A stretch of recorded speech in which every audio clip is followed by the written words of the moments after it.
Buenas noches. ¿Qué seudónimo vas a querer que utilicemos al principio de la conversación? Buena pregunta. Nadie. Nadie.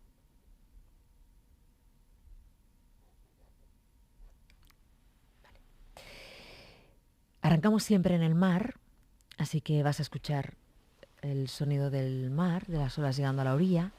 Y quiero que me digas dónde se va tu cabeza en este momento, según escuchas esto. ¿Mi cabeza o mi emoción? Tu cabeza. Mi cabeza a la ciudad en la que vivo. Y mi emoción me hace sentir en casa. Pero no por la ciudad en la que vivo ahora, sino porque siempre el mar Mediterráneo en este caso, ha formado parte de todo lo que tiene que ver con mi vida. ¿Ah, sí? Nací en una ciudad donde había mar Mediterráneo, vivo en una ciudad donde hay mar Mediterráneo, paso mucho tiempo en el mar y me recuerda mucho a esta sensación de casa. También con las particularidades de estar en casa, que en casa no siempre todo es ordenado, tranquilo, suave, sino también hay momentos de ajetreo. Y el mar, cuando se pone ajetreado, me impresiona mucho. Y el mar de noche me impresiona más aún. Es un fondo sin fondo. ¿Tu casa de la infancia daba al mar?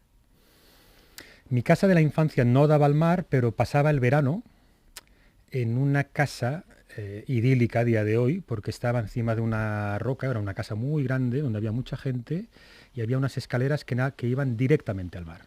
Es decir, no pasabas por la playa, sino caía directamente ahí. Y era brutal. ¿Y de quién era la casa? La casa era de unos amigos de mis padres. Unos amigos de mis padres. Era un antiguo, no sé si hotel, o ya no me acuerdo bien, ¿no? Pero yo recuerdo muy bien las escaleras que bajaban al mar y que ibas directamente al agua a cualquier hora. ¿Tú eras un niño pensativo? Sí, dicen que sí. Yo no me acuerdo, claro. Pero dicen que sí. Yo creo que siempre he sido un niño... Es que no lo sé qué decirte. A ver, sí, y al mismo tiempo muy emocional y muy emotivo. Los que pensamos mucho, a veces se cree que sentimos menos y no, sentimos igual. Pero nuestra manera de expresar la relación con la vida y con muchas cosas es a través de las ideas. Es curioso, cuando te he preguntado dónde te lleva este sonido, lo primero que has hecho ha sido diferenciar entre el cerebro y el, vamos a llamar corazón, aunque todo lo controla el cerebro, pero entre la cabeza y la emoción. Has hecho esa separación de forma inmediata. Siempre. Y ahora, ¿no? Y ahora dices, la gente que piensa parece que siente menos. Y no. Y no es así. Y no es así, y no es así. Sí, porque la gente, sí lo puedo decir ya, que nos dedicamos a la filosofía, es decir, preguntarle algo a un filósofo es ponerlo en un camino donde se van abriendo más callejuelas, ¿no? Y a medida que va pasando la vida te vas dando cuenta, al menos me pasa a mí, que las callejuelas son infinitas. Eso que se dice, ¿no? Cuando tienes una puerta delante, la abres y tienes más y más y más. Y bueno, esa es la experiencia. ¿Tenías hermanos o hermanas? Tengo una hermana mayor y un hermano un hermano más pequeño. Sí. Más pequeño, o sea, que no es que fueras un niño solitario, que había gente en casa. Había gente en casa, sí, mucha gente en casa. Sí, sí. Pero bueno, tenía mi espacio, sí, yo creo que sí, que pasaba bastante tiempo solo. Sabes que ayer dedicamos el faro al verbo sentar. Y una de las cosas que salieron en el programa, y es una idea que hemos manejado casi desde que comenzamos el faro en el 2018, es que cada uno ocupa un lugar en la mesa. Hay una especie de regla no escrita en la que en una familia todos nos sentamos en nuestro lugar, que no es el nuestro, porque nadie nos ha dicho ponte ahí para siempre. Y querría saber cuál era el tuyo en la mesa. A ver, claro, mi vida familiar, la vida de mi familia ha pasado por muchas fases. Mis padres se separaron y entonces eso también supuso un cambio en las relaciones y en este tipo de situaciones, ¿no?, cotidianas. Pero, a ver, es que en mi familia no había un cabeza de mesa, digamos. Era una mesa cuadrada, pero, a ver, ¿cómo te lo puedo contar? O sea, íbamos un poco moviéndonos de una manera un poco aleatoria. Pero sí que es verdad que casi siempre había un sitio más o menos parecido. Pero me has hecho pensar en una cosa, que es que creo que no solamente pasa en las familias. Cuando uno va a comer con compañeros de trabajo o compañeras de trabajo, fácilmente también se cogen una serie de hábitos, con lo cual no tengo muy claro si tiene que ver con la relación familiar como tal o con las personas o con la necesidad de tener hábitos y una especie de ritual Sí. para reconocer un poco el espacio en el que estamos. Te digo más, si te Ujú, vas un fin de semana con amigos a una casa rural, ujú, imagínate, ujú. el lugar que uno elige en la mesa en la primera cena probablemente sea el que elija Sí. en el desayuno, en la comida, en la segunda cena, y van a ser 3 días de Ujú, compartir espacio. ujú. Es curioso. Es bastante posible que sea así. Tienes un apellido Mendlevich. Muy bien, pronunciado perfectamente. ¿De dónde es? Polaco. Es polaco. Tu madre es polaca, Mi abuelo era polaco. tu abuelo era polaco. ¿Los conociste a tus abuelos? A mi abuelo sí. Sí. Conocí a los 4 abuelos, al que menos al Menlevich, pero sí. Y siempre ha sido una persona, una referencia muy directa en mi vida. Has dicho que te dedicas a la filosofía. Tenemos Sí. un filósofo hoy de Gato Pardo. ¿Lo tuviste claro desde pequeño No, o no? ¿Cómo para fue? nada. ¿Cómo te metes? A ver, es que a mí la vida me ha llevado por caminos raros y por caminos no raros, pero inesperados, ¿no? Más que raros, ¿no? No, yo nací en Argel, porque mis padres fueron allí a trabajar y por otros temas, ¿no? Y entonces yo me desarrollé allí hasta los 9 10 años, luego vine aquí Ujú. a España y no, yo estudié y mi camino, lo que más me gustaba era la economía. Entonces empecé a estudiar económicas y lo que más me gustó fue la historia de la economía. Siempre se me había dado bien la historia y me gustaba mucho y tal, y entonces empecé a mirar para estudiar la carrera de historia. Pero claro, me quedé muy impresionado de la cantidad de veces que se repetía una misma materia, ¿no? Historia moderna 1, historia moderna 2, Dos. historia moderna Sí, 3. tres. Bueno, la 1 me imagino lo que se debe hacer, pero en la 2 y en la 3, ¿qué, no? Bueno, entonces ahí fui a parar a una carrera que se llama todavía Humanidades, que es Ujú. una carrera que te forma de manera transversal en las 4 grandes áreas de las humanidades, ¿no? La filosofía, la literatura, el arte, la historia, con la idea de estudiar historia luego, es decir, de continuar los estudios en historia, porque estaba yo ahí con el tema, ¿no? Aún la historia me fascina. Pero a los 19 años tuve digamos, una crisis existencial, vital, me enamoré de una chica, se movieron cosas y me quedé con la filosofía. Tuve una profesora que me explicó los orígenes de la filosofía, y había estudiado un poco de Ya. filosofía, pero no soy el típico filósofo que dices, no, ya a los 14 años leía esto, lo otro. Vale, mira, No. has dicho un par de cosas. Bueno, primero te voy a preguntar por tu abuelo polaco, Ujú. porque él viviría la Segunda Guerra Mundial, Polaco judío, probablemente, ¿no? sí. Y si en casa de pequeños Ujú. vosotros hablabais del tema, y No, si no hablabais, no, era un tema que estaba silenciado. sí. Sí. Si te ha hecho pensar ahora la situación de la guerra en Ucrania, en tu abuelo polaco y en aquello, Bueno, te me ha ha removido. removido mucho todo lo que tiene que ver con todo lo que tiene que ver con la Europa del Este, por supuesto, ¿no? Y también porque ha salido la ciudad en la que él vivió y creció, que es Lublin. Ahora está en la frontera Ujú. con Ucrania, ¿no? Y sí, sí, es una experiencia que me ha removido bastante. Vale, ahora luego cuando hablemos Ujú, de la vulnerabilidad, ujú, volveremos a tocar el tema de la guerra y de ujú, esta circunstancia, pero voy ujú, a ir a la filosofía y a la forma en la que llega en tu vida. ujú. Me da la sensación de que llega por un desamor. No, de alguna manera Es- encontraste en la filosofía Bueno, es que alguna la, explicación al Es que la sufrimiento que te estaba pasando. filosofía, a ver, tiene que ver un poco con un desamor también. Es decir, es la ausencia de algo. La Del fil- saber, ¿no? ¿De qué Claro, es? A mí claro, me si tú, encanta eso. amigo del saber, ¿no? La filia, que es uno de los 4 nombres que los griegos dan a la palabra amor, nosotros tenemos un nombre, amor, punto, ¿no? Pero, a ver, hay muchos matices ahí, ¿no?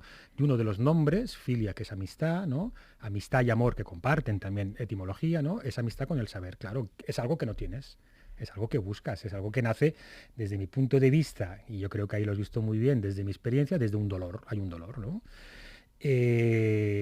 Bueno, y entonces hay una relación con eso, ¿no? Claro, ese amor puede ser. Es decir, yo lo que sí que vi es que en el proceso de ese enamoramiento, ya no sé cómo llamarlo, porque no sé lo que me pasó, pero bueno, pasó algo, hubo una sensación de conectar con algo profundo que tenía que ver conmigo y con ciertos velos emocionales, ¿no? Es Ujú, decir, y ujú. entonces ahí se puso en marcha una serie de cosas que yo no entendía, tampoco entiendo mucho ahora, pero bueno, muchos años digamos, de lectura, de trabajo con el psicológico con estas emociones, hablar de ello, naturalizarlo, ¿no?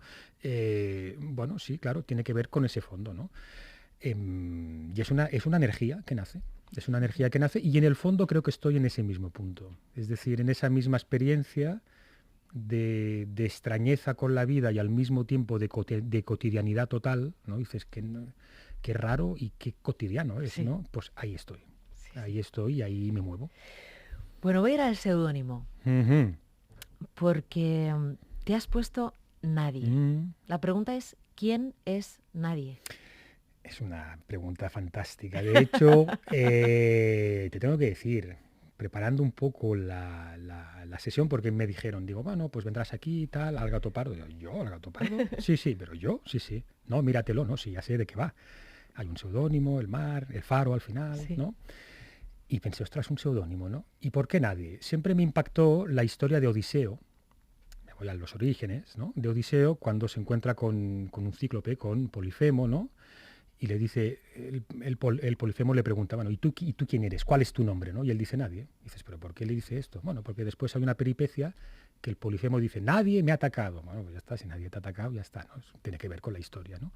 Y Nadie me parece que es muy genial porque dice mucho sin decir, y después hay otra cosa que es que estamos perpetuamente intentando saber quiénes somos, ¿no? Sí. ¿Quién eres? ¿Quién eres? ¿Quién eres? Es la gran pregunta del ser humano, ¿no? ¿Quién soy? ¿De dónde vengo? Pero ¿A dónde voy? es diferente quién eres a de dónde vengo a dónde voy, ¿no? Pero quién eres, tan importante es saber la respuesta. Mm, Es decir, qué me da? Quizás mejor saber quién no soy, más que quién soy, ujú. para ir viendo cómo se van dando las cosas, ¿no? Porque intentar definir, ¿no? Y decir, bueno, esto es así, después si quieres ya hablaremos de vulnerabilidad, yo me parece que la cosa no va por ahí, sino es precisamente entender que hay un dinamismo y una dinamicidad, hay un proceso constante de pregunta, de repregunta, de situación, y eso es nuestro ser. Porque fíjate tú, cuando nos preguntamos, ¿no? ¿Quién eres? ¿Quiénes somos? ¿El que pregunta o sobre el que somos preguntados? No es lo mismo. Es decir, cuando yo pregunto quién soy, ¿a quién le estoy haciendo la pregunta? A mí mismo. Pero entonces, ¿quién soy yo? ¿El que me pregunto o el que es preguntado? En el fondo es el mismo, somos el mismo, no sé si personaje, persona, actor, pero es este proceso constante, ¿no? De De preguntas, de búsqueda, vale. Yo búsquedas. pensaba que quien uno es Ujú. también tiene que ver con de dónde viene. Seguramente también, es decir, No hay nos muchos... entenderíamos Sí, por supuesto, sin saber la de biografía, dónde venimos, la claro, claro. biografía. Bueno, deja que diga quién está detrás de Nadie, de este seudónimo, porque ya nos vamos a enrocar en esta conversación en la que ya verás, porque ya verás dónde nos lleva. A ver. Porque detrás de este seudónimo Nadie está el filósofo Miquel Seguró. Te hemos tenido de experto muchas veces en el Faro. Teníamos muchas ganas de que fueras Gato Pardo y de que pudiéramos hablar. Esta mañana decíamos, vamos a hablar esta noche de filosofía y sobre todo de vida. Ujú. Y vienes con un libro titulado Vulnerabilidad, del que vamos a hablar, porque me apetece que volvamos un poquito a la situación que estamos viviendo, de guerra, de miedo, de esa sensación en la que nos De sentimos angustia, especialmente sí, de angustiados, perplejidad y de y de perplejidad no y eso. saber, claro. Pero yo digo con esto del nadie, ¿no? Ujú. Nadie, alguien, de dónde venimos, de dónde Ujú. vamos. Yo he encontrado en este libro una Ujú. cosa que me ha vuelto totalmente tarumba a la cabeza. Como aquí en el Faro nos gusta mucho pensar, A ver, nos gusta divertirnos pensando, que es yo creo, es a lo que nos divertido. dedicamos toda la noche, ¿no? Entonces yo veo, bien, Descartes es el que dijo aquello de pienso, luego existo. Ujú. Entonces, en este libro, Vulnerabilidad, encuentro página 58. Dice, 13 siglos antes que Descartes, Agustín de Hipona formuló lo siguiente. Y ahora es como nos va a recordar a los oyentes a lo de nadie, alguien, Ujú. quién soy. Vale. Estamos en el pienso, luego existo, y Agustín de Hipona dijo, ya antes formuló. Y si te engañas, pues si me engaño, existo. El que no existe no puede engañarse. Y por eso, si me engaño, existo. Luego, si existo, si me engaño, ¿cómo me engaño de que existo? Cuando es cierto que existo si me engaño. Aunque me engañe, soy yo el que me engaño. Y por tanto, en cuanto conozco que existo, no me engaño. Muy bien. La gente Pero nos sigue todavía, la gente. Sí, Sí, pero además, si lo leemos despacio, tiene sentido, porque Ujú. vamos muy rápido en la vida. Exacto, No nos da tiempo a exacto, reflexionar y a pararnos un momento e ir exacto. palabra por Ujú. palabra y vamos a seguir esta formulación. Mira, Agustín, Descartes, esta frase la encuentro genial porque uno va rápido y dices, bueno, ¿y si me estoy engañando? ¿Y si me estoy engañando de, por ejemplo, no? Es igual, no de si existo, sino, ¿y si me estoy engañando de que siento lo que siento? Sí, muy buena pregunta. Ya lo estás sintiendo. El tema no es si te estás engañando, el tema es qué valor tiene ese sentimiento, a qué se refiere, si es esto, si va por ahí, si va por allá. Lo interesante de estas formulaciones es que yo creo que si le damos tiempo a la pregunta para que se revele, para que se deje ir, vemos que hay muchas respuestas que ya están incluidas en la pregunta. Y esto es lo que a mí siempre me ha fascinado de Descartes o de Agustín, ¿no? ¿Existo o no existe? Hombre, para poder preguntarte si existes ya tienes que existir. Porque Exacto. si no, ¿quién pregunta? No, pues alguien tiene que existir para preguntar. Ya, pero quizás lo que estás preguntando es si esta imagen que tú tienes de ti mismo realmente es lo que existe de ti mismo. Pero eso ya es otro tema, ¿no? Y entonces por ahí va la cuestión, ¿no? A mí la filosofía siempre mm, me ha llamado la atención porque te obliga a parar un poco. Dices, bueno, Mm. esta pregunta, aunque también creo que tenemos que ser un poco críticos con nosotros mismos, porque a veces complicamos mucho Ya, pero por ejemplo, las esto que cosas, dices, ¿no? ¿no? Sí. Escuchándote. Pienso en el alguien y el nadie. Ujú, Pienso, luego existo, ujú, estoy sintiendo esto, me estoy engañando a mí mismo, ujú. No, pero si lo estás sintiendo, ya el estás sentimiento sintiendo está, algo, claro. claro. Bien. ¿Soy yo o soy lo que los demás ven de mí? ¿Quién lo pregunta? Yo. Pues entonces, ¿Quién es?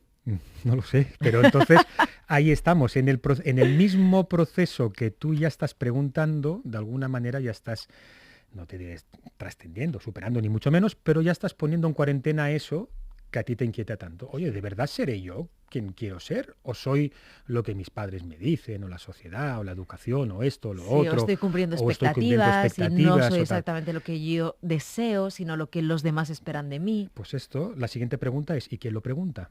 Porque ya no es el mismo que sería presa, digamos, de esa educación, de esas expectativas, sino sería otra, no sé si otra persona o otra cara de esa misma persona, seguramente, otra experiencia, otro yo, no lo sé, ¿no? Ahí ya podríamos entrar a discutir, a hablar, pero un A mí hay poco una por cosa ahí, que me ¿no? gusta mucho de ti, Miquel Seguro, y es que has desarrollado también una larga trayectoria en la divulgación de la filosofía, que es Ujú, muy importante, porque la filosofía o nos la hacen divertida, o ujú, nos la acercan al día a día, o nos hacen sentir que tiene que ver con nosotros y con lo que nos pasa en este siglo XXI, o nada, o la apartamos, ujú, ¿no?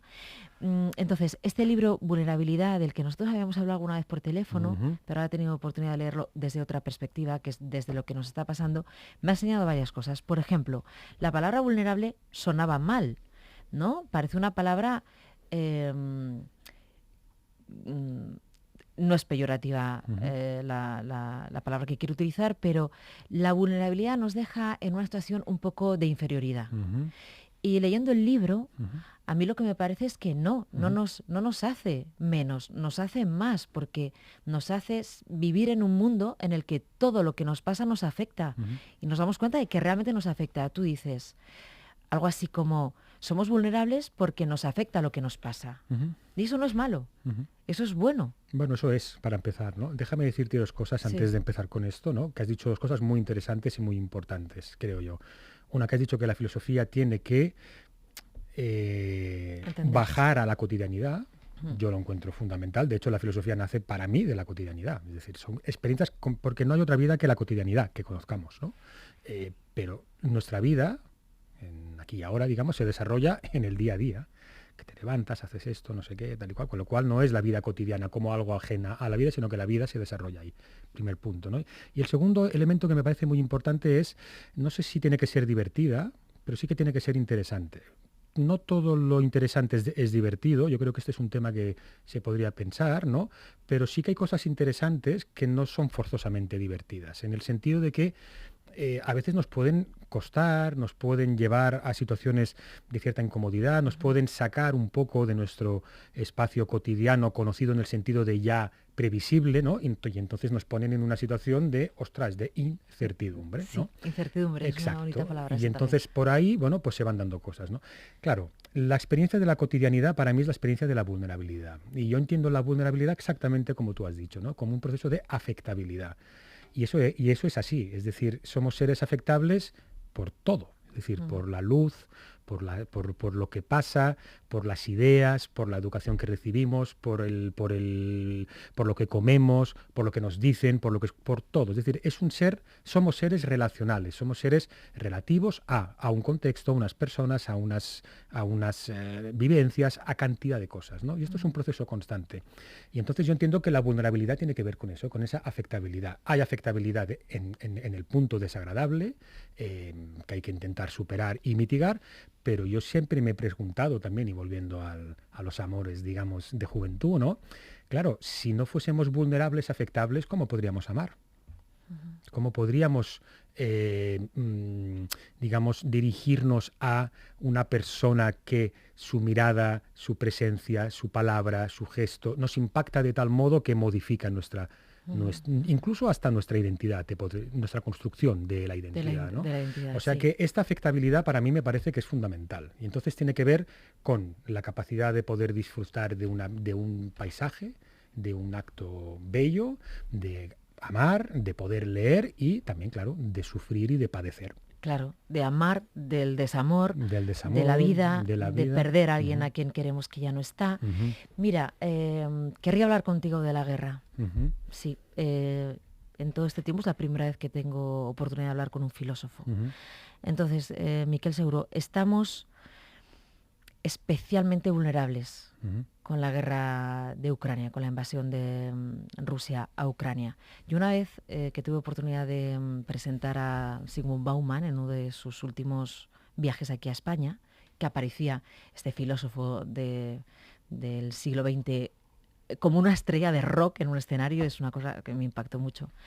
Él hablaba de que las cosas nos afectaban más en la medida en la que pensábamos que nos podía tocar a nosotros. Hablaba de la inmigración. Y él dijo algo que me llamó mucho la atención, ¿no? Si tú ves a alguien, a un migrante, pero su vida no tiene nada que ver con la tuya, su cultura no tiene nada que ver con la tuya, su forma de vida tampoco y su conflicto tampoco, tú probablemente le tengas lástima, pero no vas a sentir esa empatía que puedes sentir si le pasa a tu vecino enfrente, no porque le quieras a tu vecino, sino porque tu vecino es como tú y tú crees que te puede pasar.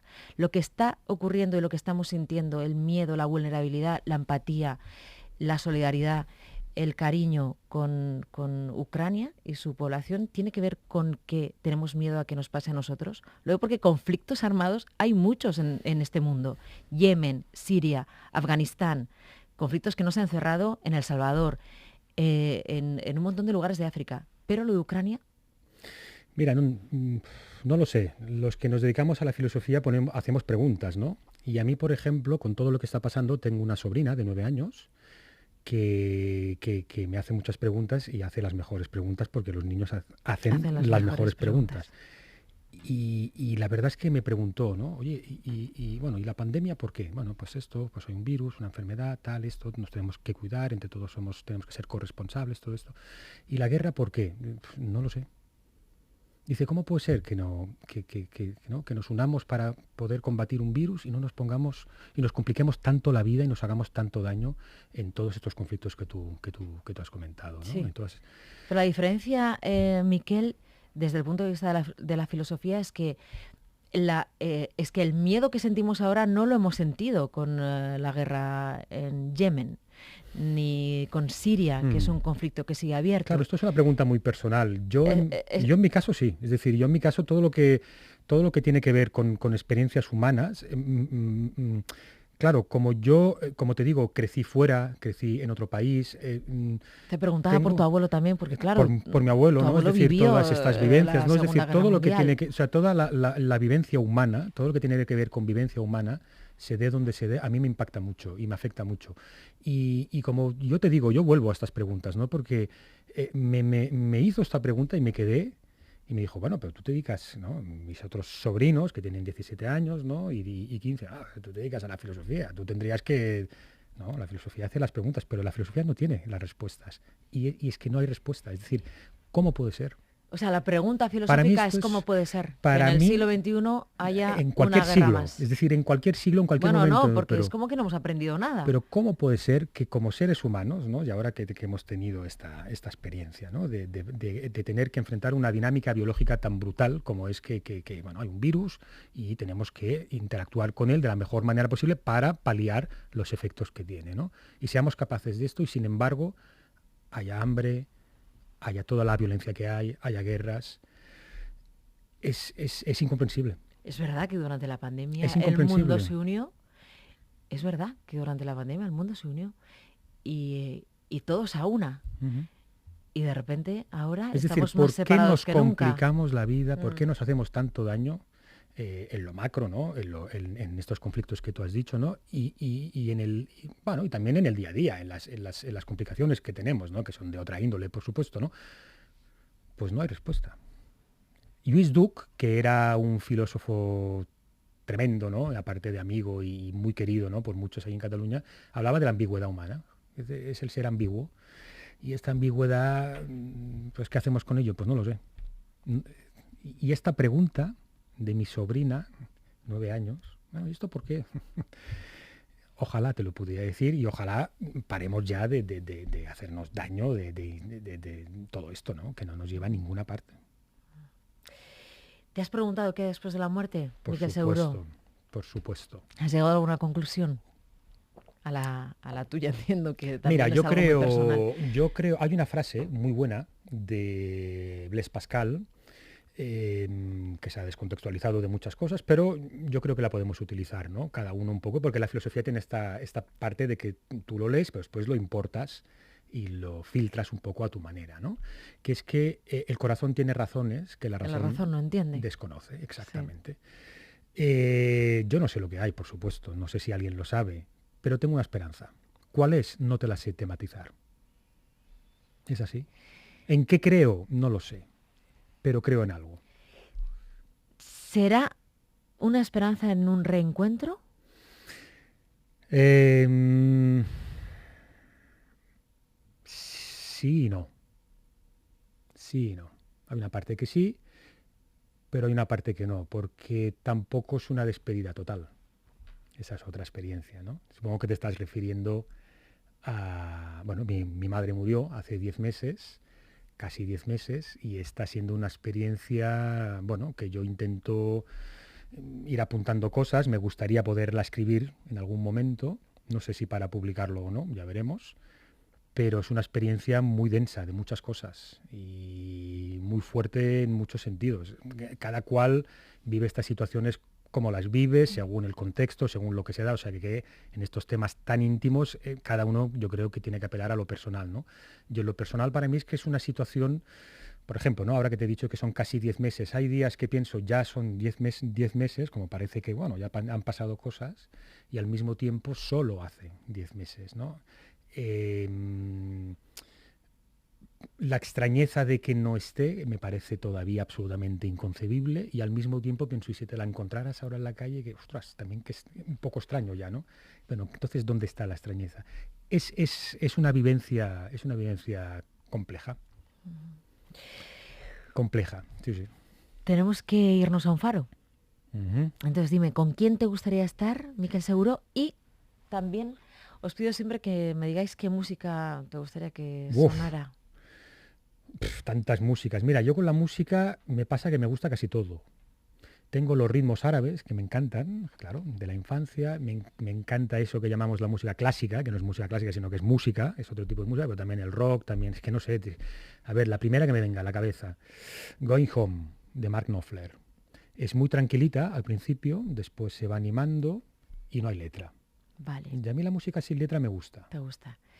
¿Con quién estarías? Uf, con mi madre, en una parte, con mi hermana, ¿no? Que está siendo una persona muy importante, con mis sobrinos, con amigos, con amigas. Yo no tengo hijos, tengo sobrinos, pero Para mí, por ejemplo, hay una parte, también con las cuestiones de la familia, ¿no? Hay una familia que te viene dada, pero hay una familia que tú construyes. Y esta segunda me parece muy importante y no forzosamente tiene que llevar ni a hijos, ni a parejas, digamos, estables o no estables o lo que sea, ¿no? ¿Qué son los amigos? O sea, la amistad, es curioso como por ejemplo para Aristóteles, ese era un tema central en la vida ética, es decir, le dedica 2 libros a la amistad en la ética a Nicómaco. Muchos filósofos y filósofas han hablado de la amistad y hoy en día tenemos una frase que yo no acabo de entender, que es no, estas 2 personas solo son amigos. ¿Qué significa solo son amigos? La amistad es una cosa muy seria. Etimológicamente, como te he dicho antes, se relaciona con amor, ¿no? Y me parece... Más duraderos y más importantes muchas veces que un amor, ¿eh? Bueno, los El amigos... solo son amigos es como decir, no, solo es un amor. Primero, No, claro, claro. claro. Es decir, primero se le llama amigo o amiga a muchas experiencias de relación que quizá no lo son, no lo sé, pero en cualquier caso, cuando realmente lo son, es una cosa muy seria. Es una relación muy seria, es un estar en casa. Volvemos a estar en casa. Miquel Seguro, muchas gracias por habernos acompañado. Ha sido un extraordinario gato pardo, he de decirte. Pues muchísimas gracias, encantado de la vida y nada, a seguir con la portentosa actividad que hacéis porque yo es que os sigo muchísimo. O sea que andaban, como decimos en Cataluña. Qué bien, muchas gracias. Un abrazo.